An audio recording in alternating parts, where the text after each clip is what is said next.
William prints proudly, presence before you.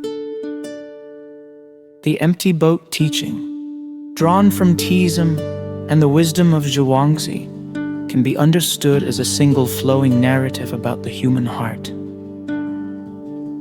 A man drifts quietly across a river, his mind at ease, when suddenly another boat crashes into his if.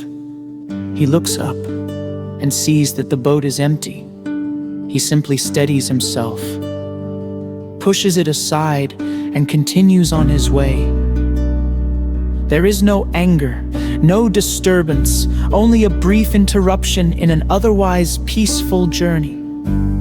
But if he sees a person inside that same boat, everything changes, his voice rises, his thoughts sharpen, and his peace is shattered. The collision is identical, yet his reaction is completely different. Why? Because now he believes that someone has done something to him. In this simple moment, Zhuangzi reveals a profound truth. It is not the event that disturbs us, but the presence of ego, the sense of I and mine that feels attacked, disrespected, or wronged. The empty boat causes no anger, because there is no one to blame. The occupied boat awakens the ego, and with it, frustration and conflict. Thus, much of human suffering arises not from reality itself, but from the meanings we impose upon it. The teaching then turns inward with even greater depth. It is not enough to see others as empty boats, one must also empty one's own boat. When a person lets go of pride, defensiveness, and the constant need to be acknowledged or justified, they become like that empty vessel, moving through the river of life without provoking or being provoked. Such a person cannot easily be insulted, because there is no rigid ego to wound. They respond rather than react, remain calm where others flare up, and act with clarity instead of impulse.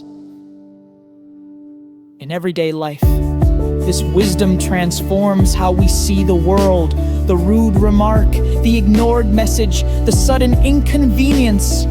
These are no longer personal offenses, but movements of a larger current, shaped by forces beyond us. People act from their own burdens, fears, and distractions. Their boats are already full. Recognizing this, we stop carrying unnecessary anger.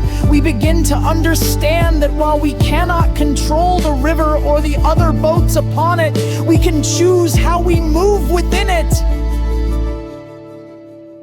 And so, the empty boat becomes more than a story. It becomes a way of living.